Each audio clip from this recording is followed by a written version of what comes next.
Hello friend, welcome to my channel JD science classes में आप सभी का स्वागत है।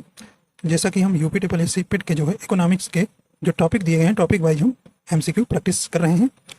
तो आज का हमारा जो टॉपिक है नया, हरित क्रांति और दुग्ध विकास और ऑपरेशन फ्लड। तो इसमें आप आज हम आपको दो टॉपिक कराएंगे, एक इसमें हरित क्रांति करेंगे और सेकंड नंबर है दुग्ध विकास और ऑपरेशन फ्लड। देखिए यहाँ से पिछले वर्ष भी प्रश्न आया था, तो इस बार भी प्रश्न आएगा, ठीक है।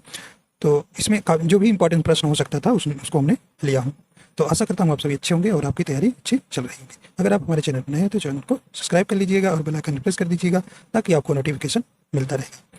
देखिए, पेट की परीक्षा तो अब ज़्यादा दिन तो है नहीं, अब हो जाएगी। तो आप हमें बता सकते हैं कि किस चीज़ की आप तैयारी करेंगे, उसका प्रैक्टिस सेट लाइए तो हम उसके प्रैक्टिस सेट आपको कराएंगे, ठीक है। चलिए आइए देखते हैं। पहला प्रश्न है कि हरित क्रांति को किस वर्ष अपनाया गया था। यहाँ आपको बताना है कि हरित क्रांति जो है किस वर्ष अपनाया गया था। राइट आंसर यहाँ हो जाएगा, सही ऑप्शन हो जाएगा, ऑप्शन नंबर डी हो जाएगा 1966 में। आइए देखते हैं अगला प्रश्न है, नई कृषि रणनीति के अंतर्गत भारत में हरित क्रांति की शुरुआत किस दशक में की गई थी। राइट आंसर यहाँ पे हो जाएगा। तो ऑप्शन नंबर यहाँ कौन सा हो जाएगा, ऑप्शन नंबर बी हो जाएगा 1970 के दशक में। आप इसे याद रखिएगा, 1966 से 67 तक। तो ऑप्शन नंबर बी आपका राइट हो जाएगा। अगला प्रश्न है, फसल बीमा योजना का प्रारंभ किस वर्ष किया गया। राइट आंसर यहां हो जाएगा, ऑप्शन नंबर बी हो जाएगा 1985 में। यानी कि किस देश को नॉर्मन बोरलॉग के निवास स्थान के नाम से जाना जाता है। देखिए, हरित क्रांति के जनक नॉर्मन बोरलॉग को कहा जाता है। तो ये किस देश के हैं। राइट आंसर आपका यहाँ हो जाएगा। तो ये किस देश के थे, तो ऑप्शन नंबर डी हो जाएगा, ये संयुक्त राज्य अमेरिका के थे। ऑप्शन नंबर डी यहाँ सही हो जाएगा। आइए देखते हैं अगला प्रश्न है, कि नॉर्मन बोरलॉग को शांति में नोबेल पुरस्कार कब दिया गया था। देखिए, इनको जो है शांति में नोबेल पुरस्कार कब दिया गया था भी। राइट आंसर हो जाएगा ए नंबर 1970 में। तो 1970 में जो है शांति में जो है नोबेल पुरस्कार नॉर्मन बोरलॉग को दिया गया था। ऑप्शन नंबर ए राइट हो जाएगा। आइए देखते हैं अगला है, करिए भारत की हरित क्रांति का जनक किसे माना जाता है। राइट आंसर आपका यहाँ हो जाएगा, कौन सा जाएगी, सही ऑप्शन हो जाएगा डी नंबर, MS स्वामीनाथन को जो है भारत का हरित के जनक कहा जाता है, ठीक है। तो ऑप्शन नंबर डी हो जाएगा। देखिए, अभी सितंबर में जो है इनका जो है MS स्वामीनाथन का क्या हो गया, अभी मृत्यु हो गई है। तो इसको भी ध्यान रखिएगा, तो आ सकता है करंट में। तो इनकी जो है 85 वर्ष के उम्र में जो है, देखिए करेक्ट नहीं याद है, लेकिन 27 या 28 सितंबर इनकी जो है मृत्यु हो गई है, ठीक है। तो आपको याद रखना है कि इनके बारे में पूछा जा सकता है। तो आप याद रखिए, इंपॉर्टेंस प्रश्न है यहाँ पे, डी नंबर आपका यहाँ सही हो जाएगा। आइए देखते हैं अगला है, विश्व हरित क्रांति के जनक किसे कहा जाता है। राइट आंसर यहाँ पे हो जाएगा। देखिए, अलग अलग प्रकार से आपसे प्रश्न पूछा जाता है, ठीक है। तो सही ऑप्शन हो जाएगा, ऑप्शन नंबर बी हो जाएगा नॉर्मन बोरलॉग को। देखिए, भारत का पूछे तो MS स्वामीनाथन लगाना है, विश्व को पूछे तो नॉर्मन बोरलॉग, क्योंकि इन्हीं के समय में 1960 के दशक में जो है अमेरिका में जो है हरित क्रांति की शुरुआत की जाती है, इसलिए नॉर्मन बोरलॉग को विश्व हरित क्रांति के जनक कहा जाता है, ठीक है। आइए देखते हैं अगला प्रश्न है, कि सकल घरेलू उत्पाद के रूप में भारत में कृषि का कितना भाग है। राइट आंसर यहाँ हो जाएगा, कितना है भी, तो सही ऑप्शन ये हो जाएगा लगभग 14%। अगला है, कि भारत में हरित क्रांति किन फसलों में सफल रही। तो ये कई बार प्रश्न आया भी, बताइए। राइट आंसर हो जाएगा, तो सही ऑप्शन आपका यहाँ कौन सा हो जाएगा, तो ऑप्शन नंबर यहाँ पे बी नंबर राइट हो जाएगा। गेहूं और चावल में काफी ज्यादा वृद्धि हुई है, ठीक है। ऑप्शन नंबर बी यहाँ राइट हो जाएगा। आइए देखते हैं अगला प्रश्न है, कि हरित क्रांति के अंतर्गत HYV का क्या मतलब है। तो हाई यील्डिंग वैरायटीज, सही ऑप्शन यहाँ हो जाएगा, कौन सा हो जाएगा, राइट आंसर हो जाएगा यहाँ पे बी नंबर हो जाएगा, उच्च पैदावार वाली किस्म के बीज, ठीक है। सही ऑप्शन बी नंबर सही हो जाएगा। आइए देखते हैं अगला प्रश्न है, कि हरित क्रांति का प्रथम चरण चलाया गया। तो भाई बताइए, हरित क्रांति का प्रथम चरण चलाया गया था। राइट आंसर यहाँ हो जाएगा, तो ऑप्शन नंबर ए हो जाएगा 1960 के दशक के मध्य से 1970 के दशक के मध्य। अगला है, हरित क्रांति का द्वितीय चरण चलाया गया। राइट आंसर यहाँ हो जाएगा, कौन सा हो जाएगी, तो ऑप्शन नंबर यहाँ पे आपका राइट आंसर बी हो जाएगा 1970 के दशक के मध्य से 1980 के दशक के मध्य तक। अगला देखते हैं, कि भारत में कृषि उत्पादन बढ़ाने के लिए सदाबहार क्रांति शब्द का प्रयोग किसने किया था? तो ये किसने किया था? सही राइट आंसर हो जाएगा ऑप्शन नंबर सही हो जाएगा कौन सा भाई? ऑप्शन नंबर सी हो जाएगा, एम.एस. स्वामीनाथन। अगला है उन्नत पैदावार वाली किस्म के बीज HYV की शुरुआत किस फसल से की गई? राइट आंसर हो जाएगा किस फसल से शुरुआत की गई थी? राइट आंसर हो जाएगा सी नंबर, गेहूं के। अगला है कि हरित क्रांति के अंतर्गत किन बातों पर जोर दिया गया?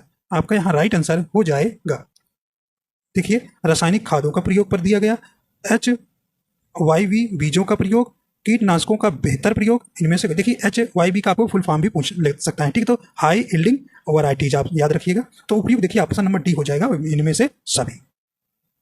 आगे देखते हैं, कह रहे हैं कि हरित क्रांति के अंतर्गत HYV बीजों के प्रारंभिक साइट के रूप में सर्वप्रथम किस राज्य को चुना गया?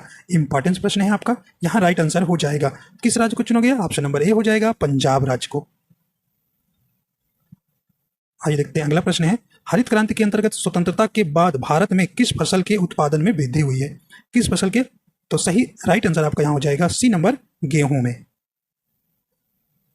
अगला प्रश्न है, हरित क्रांति का प्रभाव भारत में उगाई जाने वाली किस फसल पर सबसे ज्यादा पड़ा? तो देखिए सबसे ज्यादा आपको कई प्रकार से प्रश्न पूछा जाएगा, तो किस फसल पर? ये आपका ऑप्शन नंबर बी हो जाएगा, गेहूं में। देखिए चावल पर भी पड़ा है, लेकिन गेहूं में सबसे ज्यादा आपसे पूछा जा रहा है।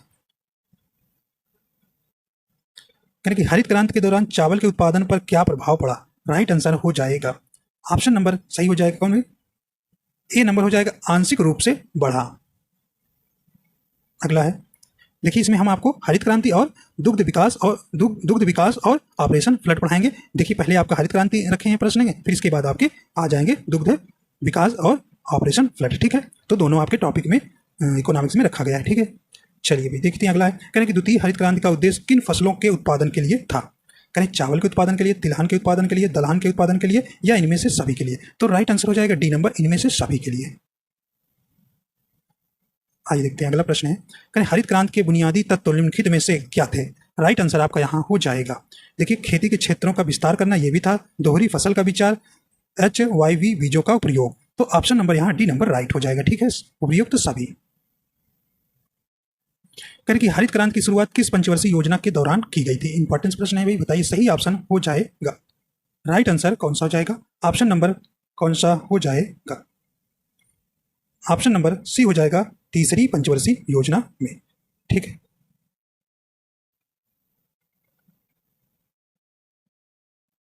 करें हरित क्रांति का प्रतिपादन किसके द्वारा किया गया था? राइट आंसर यहाँ हो जाएगा, तो सही ऑप्शन हो जाएगा, ऑप्शन नंबर डी हो जाएगा, विलियम यार्ड द्वारा। तो हरित क्रांति का प्रतिपादन किसके द्वारा किया गया था? विलियम यार्ड द्वारा।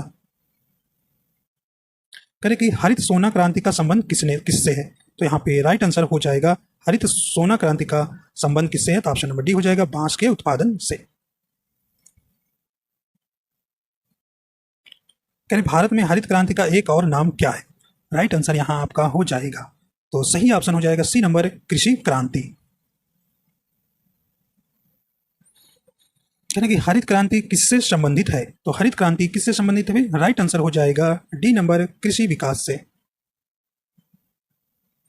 अगला प्रश्न है, हरित क्रांति की शुरुआत किस राज्य में हुई थी? किस राज्य में हुई थी? राइट आंसर आपका यहाँ हो जाएगा, हरित क्रांति की शुरुआत ऑप्शन नंबर बी हो जाएगा, पंजाब से। अगला है, भारत के हरित क्रांति से किन राज्यों को सबसे ज्यादा फायदा हुआ था? तो ये आपका इंपॉर्टेंट प्रश्न है, सही ऑप्शन हो जाएगा, देखिए ऑप्शन नंबर ए सही हो जाएगा, हरियाणा, पंजाब और उत्तर प्रदेश, ठीक है। अगर क्रम से लगाएंगे तो हरियाणा, पंजाब, हरियाणा और उत्तर प्रदेश। तो आपको ध्यान रखना है, तीनों राज्यों को, हरियाणा, पंजाब और उत्तर प्रदेश को जो है सबसे ज्यादा फायदा मिला था, और पंजाब से शुरू हुआ था। अगला है, कह रहे कि ऑपरेशन फ्लड। देखिए अब दुग्ध विकास और ऑपरेशन फ्लड के प्रश्न शुरू हो गए, ठीक है, इसमें दोनों टॉपिक लिए। ऑपरेशन फ्लड कार्यक्रम का प्रारंभ कब हुआ था? तो कब हुआ था? राइट आंसर आपका यहाँ हो जाएगा, ऑप्शन नंबर बी हो जाएगा, 1970। देखिए 13 जनवरी 1970 में जो है ऑपरेशन फ्लड कार्यक्रम का प्रारंभ हुआ था, ऑप्शन नंबर बी राइट हो जाएगा। अगला है, देश में दुग्ध उत्पादन में वृद्धि लाने के उद्देश्य से सघन पशु विकास कार्यक्रम कब चलाया गया?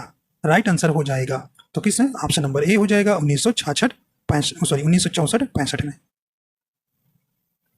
अगला है, कि भारत के दुग्ध उत्पादन में भैंस, गाय और बकरी की हिस्सा क्रमशः है। तो राइट आंसर हो जाएगा ऑप्शन नंबर इसका कौन सा हो जाएगा, ऑप्शन नंबर ए राइट हो जाएगा। 46% आपकी भैंस है और 50% गाय और 4% बकरी। राइट आंसर आपका यहाँ कौन सा हो जाएगा, ए नंबर सही हो जाएगा।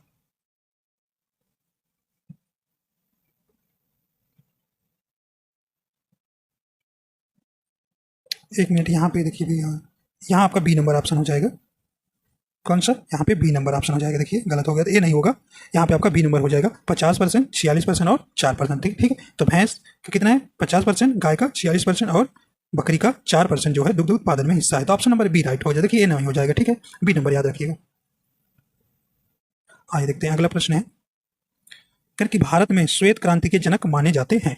तो यहाँ पे आपको राइट आंसर हो जाएगा ऑप्शन नंबर कौन सा जाएगी, तो ऑप्शन नंबर ए हो जाएगा doctor B Kurien. Doctor B Kurien को जो है भारत में जो है श्वेत क्रांति के जनक माने जाते हैं। ऑप्शन नंबर ए राइट हो जाएगा। अगला प्रश्न है कि विश्व में दूध उत्पादन में भारत का कौन सा स्थान है। तो राइट आंसर यहाँ हो जाएगा। तो विश्व में दूध उत्पादन में भारत का स्थान कौन सा है, राइट आंसर हो जाएगा ए नंबर प्रथम स्थान है। दूसरे स्थान पर अमेरिका है।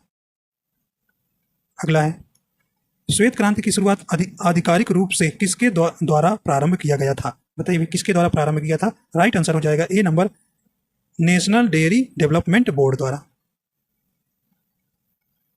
अगला है अमूल की स्थापना किसने की थी। राइट आंसर आपका यहां हो जाएगा। तो सही ऑप्शन हो जाएगा A number doctor Verghese Kurien द्वारा। ठीक है, ऑप्शन नंबर ए राइट हो जाएगा। अगला प्रश्न है डॉक्टर वर्गीज कुरियन का जन्म 26 नवंबर 1921 को कहाँ हुआ था। आपको डॉक्टर वर्गीज कुरियन का जन्म पूछ रहे हैं, कहाँ हुआ था। सही ऑप्शन हो जाएगा। देखिए इनका जन्म जो है 26 नवंबर 1921 को कहाँ हुआ था। राइट आंसर आपका यहाँ हो जाएगा। तो ऑप्शन नंबर ए हो जाएगा केरल कोझिकोड में। ठीक, तो ऑप्शन नंबर ए राइट हो जाएगा। अगला देखिए, अगला प्रश्न है जब श्वेत क्रांति का प्रारंभ हुआ उस समय भारत के प्रधानमंत्री कौन थे। राइट आंसर आपका यहाँ हो जाएगा। तो उस समय प्रधानमंत्री कौन थे, ऑप्शन नंबर बी हो जाएगा लाल बहादुर शास्त्री थे। अगला प्रश्न है श्वेत क्रांति कहाँ पर प्रारंभ हुई। बताइए श्वेत क्रांति कहाँ प्रारंभ हुई। राइट आंसर आपका यहाँ हो जाएगा। तो किस प्रदेश में हुई थी, ऑप्शन नंबर ए हो जाएगा गुजरात में। देखिए गुजरात के कौन से जिले में, आनंद जिले में।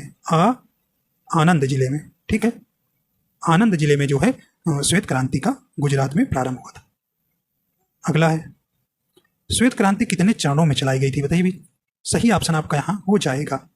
ऑप्शन नंबर ए हो जाएगा 3 चरण में। ठीक है, देखिए चरण है भाई, श्वेत क्रांति का प्रथम चरण था तो कब से कब था प्रथम चरण। राइट आंसर हो जाएगा आपका यहाँ ए नंबर 1970 से 1980 तक। आइए देखते हैं अगला प्रश्न। कहने कि श्वेत क्रांति का दूसरा चरण क्या था। तो राइट आंसर हो जाएगा आपका यहाँ ए नंबर 1981 से 85 तक। अगला है श्वेत क्रांति का तीसरा चरण। देखिए 3 चरण था, तीसरा चरण कब से कब था। राइट आंसर हो जाएगा ऑप्शन नंबर ए हो जाएगा 1986 से 1996। ऑप्शन नंबर यहाँ ए नंबर सही हो जाएगा। आइए देखते हैं अगला है कहने कि श्वेत क्रांति का समापन कब हुआ था। श्वेत क्रांति का समापन कब हुआ था। राइट आंसर हो जाएगा समापन ऑप्शन नंबर सही हो जाएगा ए नंबर 1996 में। अगला है कहने कि दूध उत्पादन में उत्तर प्रदेश का स्थान है। राइट आंसर हो जाएगा कौन सा जाएगी, तो ऑप्शन नंबर ए हो जाएगा प्रथम स्थान। देखिए अभी राजस्थान का था लेकिन हाल में ही 2023 में ही जो है उत्तर प्रदेश सर्वे हुआ तो उत्तर प्रदेश प्रथम स्थान पे हो गया है। अगला प्रश्न है श्वेत क्रांति की उपलब्धि क्या थी भाई। सही ऑप्शन हो जाएगा। देखिए भारत दुग्ध उत्पादन में प्रथम देश बना। ठीक है, ये भी सही है। किसानों की आय में वृद्धि हुई, ये भी था। देश के पोषण स्तर में सुधार भी हुआ, ये भी उपलब्धि थी। महिला सशक्तिकरण हुआ। देखिए महिलाओं को बढ़ावा दिया गया है कि महिलाएं जो हैं इनको पालकर स्वयं से आत्मनिर्भर बने, तो इनको इसमें भी बढ़ावा। और ई नंबर कहने की उच्च नस्ल के पशुओं का विकास। देखिए इसमें सब सही है। तो हमने इसमें जितने भी प्रॉपर्टीज थे हमने एक ऐसे ही ऑप्शन बना दिया। ठीक है, इसमें कोई दूसरा ऑप्शन नहीं दिया, तो इसमें आपको सभी और हमने ऐसे ही आपको सब याद रखना है। ठीक है, तो इसमें ये नहीं लगाया कि ए होगा कि बी होगा या ऊपरी सभी होगा। मैंने इसको कोट भी नहीं बनाया, तो आपको ऐसे याद रखना है। ठीक है, ये आपको 5 याद रखना है। ठीक है, चलिए आगे चलते हैं। कहने कि राष्ट्रीय डेयरी विकास बोर्ड की स्थापना कब हुई थी। बताइए भी, सही ऑप्शन हो जाएगा। राइट आंसर हो जाएगा आपका कौन सा जाएगा, तो ऑप्शन नंबर ए हो जाएगा 16 जुलाई 1900 आपका यहाँ ऑप्शन नंबर बी हो जाएगा। ऑप्शन नंबर बी हो जाएगा 16 जुलाई 1965। ठीक है, तो राष्ट्रीय डेयरी विकास बोर्ड की स्थापना कब हुई थी, 16 जुलाई 1965। आइए देखते हैं अगला है कहें कि राष्ट्रीय दुग्ध दिवस किस दिन मनाया जाता है, बताइए भी। देखिए राष्ट्रीय दुग्ध दिवस कुरियन के जन्म दिवस पर मनाया जाता है। तो ये आपका उनका जन्म कब हुआ था, 26 नवंबर को। तो ऑप्शन नंबर ए आपका राइट हो जाएगा, 26 नवंबर 1921 को जन्म हुआ था। ठीक है, तो इस प्रकार आप उनके जन्म दिवस पर जो है राष्ट्रीय दुग्ध दिवस 26 नवंबर को मनाया जाता है। आइए देखते हैं, तो भाई विश्व वाला भी याद कर लीजिए, विश्व दुग्ध दिवस कब मनाया जाता है ये भी आप याद कर लीजिए। राइट आंसर हो जाएगा ऑप्शन नंबर बी हो जाएगा, 1 जून को मनाया जाता है। आइए देखते हैं अगला प्रश्न है, करें कि भारत में दूध की प्रति व्यक्ति दैनिक उपलब्धता कितनी है। राइट आंसर हो जाएगा, सही ऑप्शन यहाँ पे कौन सा हो जाएगा, तो ऑप्शन नंबर डी हो जाएगा 322 ग्राम। भारतीय राज्यों में दूध की प्राप्ति प्रति व्यक्ति सर्वाधिक दैनिक उपलब्धता है, तो ये कहाँ है। राइट आंसर हो जाएगा बी नंबर, पंजाब में। कहें पंजाब में प्रति व्यक्ति दूध की दैनिक उपलब्धता है, तो यहाँ राइट आंसर हो जाएगा ऑप्शन नंबर सी हो जाएगा, 800 ग्राम से अधिक, 800 ग्राम से ज़्यादा ही। तो ऑप्शन नंबर यहाँ सी यहाँ पर आपको राइट लग जाएगा। ठीक, तो इस प्रकार देखिए इसमें आपके 2 क्वेश्चन के हमने नंबरिंग नहीं किया था, तो लगभग 51 क्वेश्चन इसमें हमने कराया था। ठीक है, तो इतना ही इसमें देखिए, जो छोटा टॉपिक था तो इतना ही क्वेश्चन बन पाया। ठीक, तो आशा करता हूँ ये आपको पसंद आया है। तो पसंद आया तो लाइक एंड शेयर कर दीजिएगा। अगर आप हमारे चैनल पर नए हैं तो चैनल को सब्सक्राइब कर लीजिएगा और बेल आइकन प्रेस कर दीजिएगा ताकि आपको नोटिफिकेशन मिल जाएगा। ठीक है, तो आप ज़्यादा दिन नहीं है तो अच्छे से आप रिवाइज सब कर लीजिए जल्दी, बस अब उसी में जितना पढ़े हैं वही रिवाइज करिए। ठीक है, तो अगले वीडियो के साथ आपसे फिर मुलाकात होगी।